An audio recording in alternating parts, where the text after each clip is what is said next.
भूर्भुवः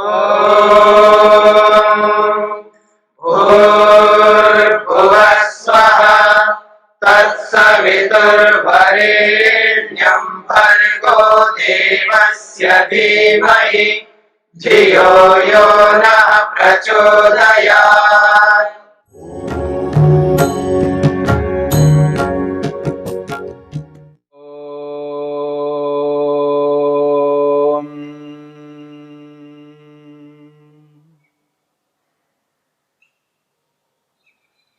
साधन पाद के 19वें सूत्र को लेकर के हम विचार कर रहे हैं। विशेष अविशेष लिंग मात्र अलिंगानी गुण पर्वाणी। महर्षि पतंजलि ने कार्य पदार्थों के 3 विभाग बता करके स्पष्ट किया है। 16 प्रकार के तत्व पदार्थ विशेष कहलाते हैं, 6 प्रकार के तत्व अविशेष कहलाते हैं, और एक तत्व महतत्व को बुद्धि को लिंग मात्र शब्द से कहा है और अलिंग शब्द से सत्व रज तम रूपी गुणों को कहा है। सत्व रज तम यद्यपि नित्य पदार्थ हैं, सदा रहने वाले तत्व हैं, न उत्पन्न होते हैं न विनाश को प्राप्त होते हैं, न उत्पन्न होते हैं न विनाश को प्राप्त होते हैं, परंतु हमें ऐसा प्रतीत होता है कि ये नष्ट हो गए हैं और ये उत्पन्न हो गए हैं। उत्पत्ति और विनाश केवल परिवर्तन का नाम है, बदलाव का नाम है। यथार्थ में तात्विक रूप में कोई वस्तु उत्पन्न नहीं होती है और कोई वस्तु नष्ट नहीं होती है। जो वस्तु नष्ट हो गई है इसका अभिप्राय है वह कार्य रूप में था, कारण रूप में परिवर्तित हो गया है, बदल गया है। जो उत्पन्न हुआ है इसका अभिप्राय है जो कारण रूप में था अब वो कार्य रूप में आ गया है। जो विनाश को प्राप्त हुआ है जो कार्य रूप में आज है अब वो कारण के रूप में परिवर्तित हो गया है। इस परिवर्तन को, इस परिणाम को ही उत्पत्ति विनाश के नाम से कहा जाता है। एक उदाहरण दिया है महर्षि वेदव्यास ने। देवदत्तो दरिद्राति, यह देवदत्त दरिद्र हो रहा है, यह देवदत्त दरिद्र हो गया है। देवदत्त में कोई कमी ऐसी नहीं आई है, फिर भी उसको दरिद्र कहा जा रहा है। यह तो अस्य म्रियन्ते गावः इति, क्योंकि इसकी गायें, इसकी गौवें मर रही हैं, मृत्यु को प्राप्त हो गई हैं। गवाम एव मरना तस्य दरिद्रता, गौवों के मरने के कारण से उसकी दरिद्रता कही जा रही है। न स्वरूप हानाद इति, उसके स्वरूप में, उस देवदत्त के स्वरूप में कोई हानि नहीं हुई है। ठीक इसी प्रकार से सत्व रज तम में कोई हानि नहीं हुई है। उसके जो कार्य पदार्थ है उसमें परिवर्तन हुआ है। इसको हम आध्यात्मिक दृष्टि से समझने का प्रयत्न करते हैं। शरीर और आत्मा दोनों का संयोग है। शरीर और आत्मा दोनों का संयोग है। हम इस शरीर में विद्यमान हैं, आत्मा शरीर में है। जब शरीर में कोई हानि होती है अर्थात शरीर में कोई परिवर्तन होता है, वो शरीर का परिवर्तन है, आत्मा का परिवर्तन नहीं है। इस बात को समझने का प्रयत्न करना। आत्मा में कोई परिवर्तन नहीं हुआ है, शरीर में परिवर्तन हुआ है। लेकिन शरीर के परिवर्तन को देख करके आत्मा दुखी होता है, संतप्त होता है, भयभीत होता है, अपने को असुरक्षित अनुभव करता है। ये अविद्या के कारण ऐसा होता है, मिथ्या ज्ञान के कारण से, मूर्खत्व के कारण से, ममत्व के कारण से, स्वस्वामी संबंध के कारण से। जड़ और चेतन को अलग ना मानने के कारण से ऐसी अनुभूति होती है। इसी अनुभूति को बदलना है, इसी के लिए योग का उपदेश है। महर्षि वेदव्यास ने अंत में इस सूत्र के व्याख्यान को करते हुए स्पष्ट किया है, ये जो कार्य कारण की स्थिति है, कारण और कार्य, कौन सा कार्य किस कारण का है, कौन सा कार्य पदार्थ किस कारण का है। मोटे तौर पर हम कहते हैं ये जो दृश्य है, ये दृश्यमान पदार्थ हैं, ये जो दिखने वाले पदार्थ हैं, इनका कारण प्रकृति है, सत्व रज तम है। ये मोटा कथन है। यथार्थ में क्रम की दृष्टि से इन दृश्यमान पदार्थों का कारण सीधा सत्वर स्तम है, ऐसा नहीं है। परंपरा से तो है, पर सीधा सीधा नहीं है। इसी बात को समझाने के लिए महर्षि वेदव्यास ने स्पष्ट किया है, लिंग मात्रम अलिंगस्य प्रत्यासन्नम, लिंग मात्रम अलिंगस्य प्रत्यासन्नम तत्र तत्संसृष्टम विविच्यते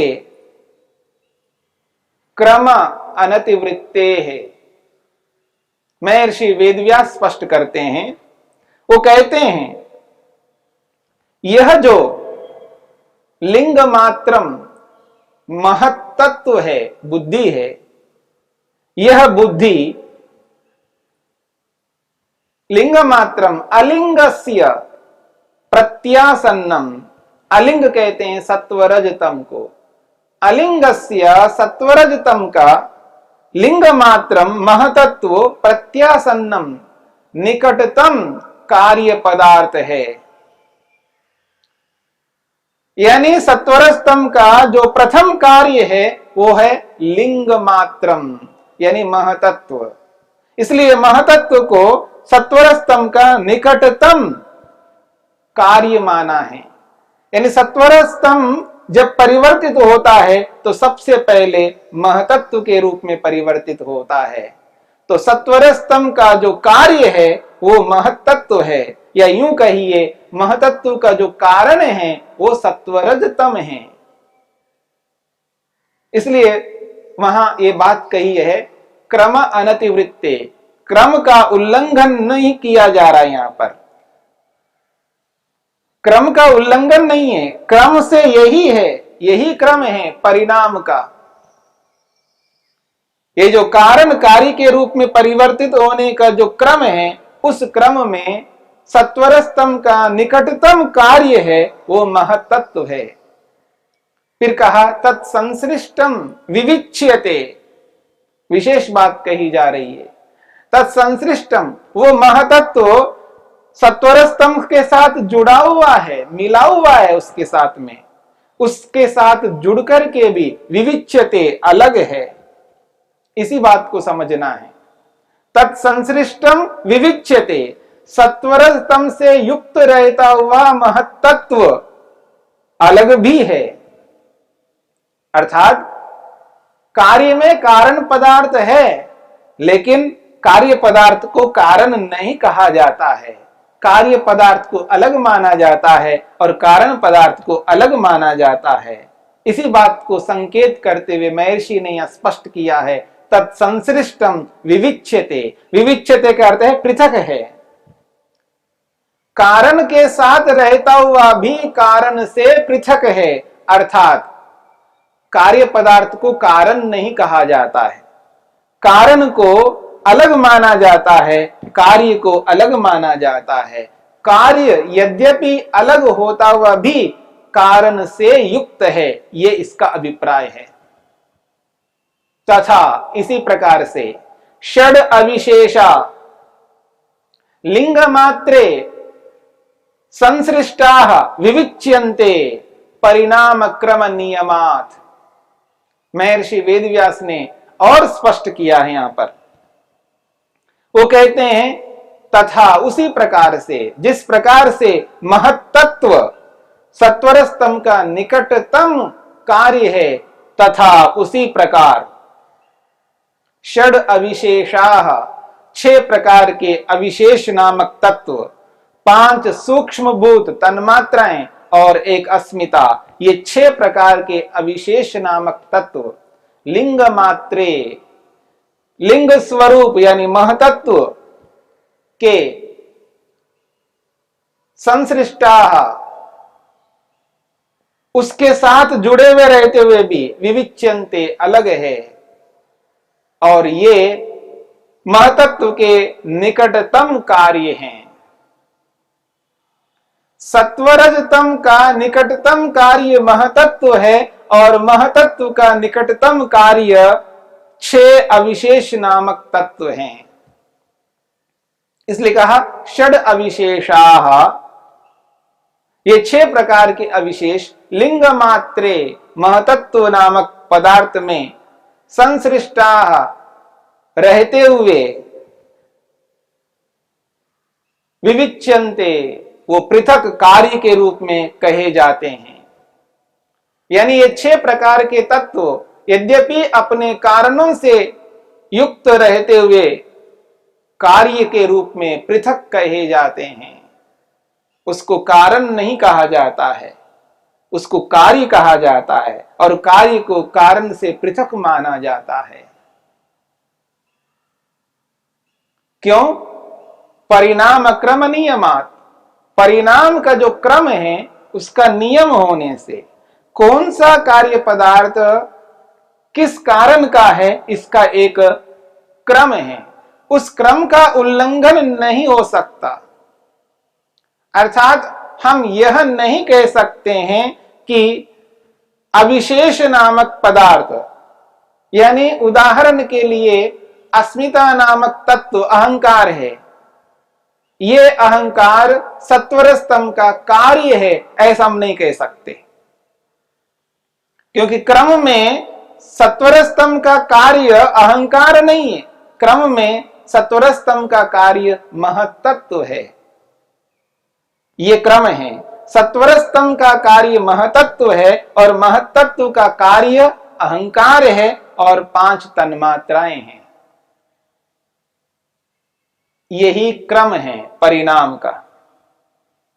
आगे महर्षि वेदव्यास ने स्पष्ट किया है, तेषु अविशेषेषु भूतेन्द्रियाणि संसृष्टानि विविच्यन्ते।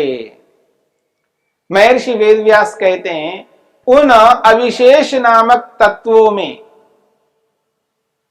अविशेष 6 प्रकार के तत्व, तेषु अविशेषेषु भूतेन्द्रियाणि, भूत और इंद्रियां, 5 स्थूल भूत और 11 इंद्रियां, 5 ज्ञानेन्द्रियां, 5 कर्मेंद्रियां और 1 मन। तेषु अविशेषेषु भूतेन्द्रियाणि, महर्षि कहते हैं तेषु अविशेषेषु, उन अविशेष यानी 6 प्रकार के अविशेष तत्वों में भूतेन्द्रियाणि, 5 प्रकार के स्थूल भूत और 11 प्रकार की इंद्रियां, संसृष्टानि मिले हुए हैं, उनके साथ जुड़े हुए हैं, उनके साथ जुड़े हुए रहते हुए भी विविच्यन्ते पृथक है, क्योंकि कार्य रूप हैं। कार्य रूप पदार्थों को कारण नहीं कहा जा सकता। ये 16 प्रकार के तत्व अपने 6 प्रकार के अविशेष नामक तत्वों में रहते हुए भी विविच्यन्ते पृथक कहे जाते हैं, क्योंकि कार्य पदार्थ हैं। अंत में महर्षि वेदव्यास ने स्पष्ट किया है, वो कहते हैं न विशेषेभ्य परम तत्वांतरमस्ति इति। विशेष नामक तत्वों से परे आगे और कोई तत्वांतर नहीं है, अर्थात विशेष नामक पदार्थों से और कोई कार्य पदार्थ नहीं बनते हैं। ये विशेष नामक तत्व ही अंतिम कार्य पदार्थ है। न विशेषेभ्य तत्परम तत्वांतरम अस्ति। विशेष नामक 16 प्रकार के तत्वों के आगे और कोई नया कार्य पदार्थ उत्पन्न नहीं होता है। अर्थात 11 प्रकार की इंद्रियां हैं, 10 इंद्रियां, ज्ञानेन्द्रियां 5, कर्मेंद्रियां 5 और एक मन। ये 11 प्रकार की जो इंद्रियां हैं, इनसे कोई तत्वांतर नया पदार्थ उत्पन्न नहीं होता। और केवल आकाश से, केवल वायु से, केवल अग्नि से, केवल उदक पानी से, केवल पृथ्वी से कोई नया तत्व उत्पन्न नहीं होता। इसलिए कहा न विशेषेभ्य परम तत्वांतरम अस्ति। महर्षि वेदव्यास ने स्पष्ट शब्दों में कहा है, विशेष नामक तत्वों से कोई नया नवीन नूतन कार्य पदार्थ उत्पन्न नहीं होता। विशेषाणाम नास्ति तत्वांतर परिणामः। उसी बात को और स्पष्ट किया है, ये जो विशेष नामक 16 प्रकार के तत्व हैं, इनसे नया कोई नवीन तत्व कार्य पदार्थ के रूप में उत्पन्न नहीं होता। फिर उन विशेषों में क्या होता है? तो कहा है तेषाम तो धर्म लक्षण अवस्था परिणामाः व्याख्यायिष्यन्ते। उन 16 प्रकार के तत्वों में परिवर्तन तो होता है, लेकिन वो परिवर्तन, वो परिणाम कार्य के रूप में नहीं होता है। वो परिणाम किस रूप में होता है? तो कहा धर्म परिणाम के रूप में होता है, लक्षण परिणाम के रूप में होता है और अवस्था परिणाम के रूप में होता है। धर्म, लक्षण और अवस्था, इन तीनों परिणामों से युक्त विशेष नामक तत्व होते हैं और इनकी व्याख्या आगे करेंगे। व्याख्यायिष्यन्ते अर्थात इनकी व्याख्या आगे की जाएगी। तीसरे पाद में, विभूति पाद में इनकी व्याख्या करेंगे। तो महर्षि वेदव्यास ने स्पष्ट किया है, विशेष नामक तत्वों में कार्य के रूप में परिणाम नहीं होता है। उन विशेषों में धर्म के रूप में, लक्षण के रूप में, अवस्था के रूप में परिणाम होता है। ये जो परिणाम है कार्य के रूप में, ये केवल विशेष नामक तत्वों तक ही है।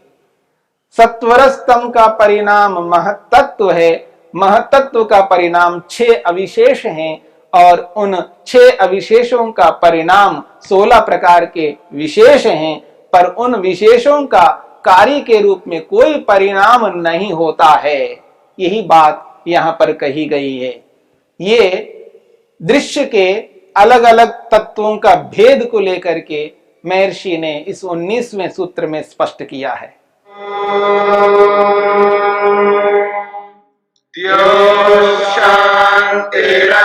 शांतिरंतरिक्षं शांति पृथिवी शांतिरापः शांतिरोषधयः शांति वनस्पतयः शांतिर्विश्वे देवाः शांतिर्ब्रह्म शांति सर्वं शांति शांतिरेव शांति क्षमा शांतिरेधि। ओम शांति शांति शांति।